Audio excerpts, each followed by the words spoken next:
నువ్వు అనుకుంటున్నావేమో, నా ఇంట్లో నా బిడ్డలకు నేను చేస్తున్నది, నా భర్తకు నేను చేస్తున్నది, నా అత్తగారికి నేను చేస్తున్నది ఎవరు చూస్తున్నారు? అన్నీ ప్రభు చూస్తున్నాడు. God is watching each and every one of our action.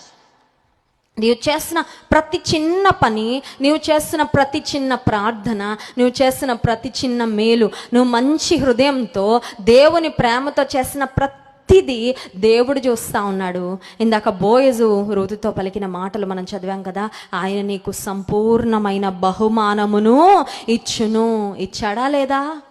ఏ పొలంలో పరిగె ఏరుకోవడానికి ఒక దీన స్థితిలో రూతు ప్రవేశించిందో అదే పొలానికి దేవుడు ఆమెను యజమానురాలిగా చేశాడు. స్తోత్రం చెప్దాం, హల్లెలూయా. అది ఆమె ఎక్స్పెక్టేషన్ కాదండి, అది ఆమె ఉద్దేశమే కాదు, ఆమె కలలో కూడా అనుకొని ఉండదు. కానీ ప్రతిఫలం ఇచ్చే దేవుడు రూతు జీవితాన్ని జ్ఞాపకం చేసుకొని యేసుక్రీస్తు ప్రభువారి యొక్క వంశావళిలో కేవలం 5 స్త్రీలు మాత్రమే ప్రస్తావించబడితే వారిలో రూతు కూడా ఒకటిగా దేవుడు ఆమెకు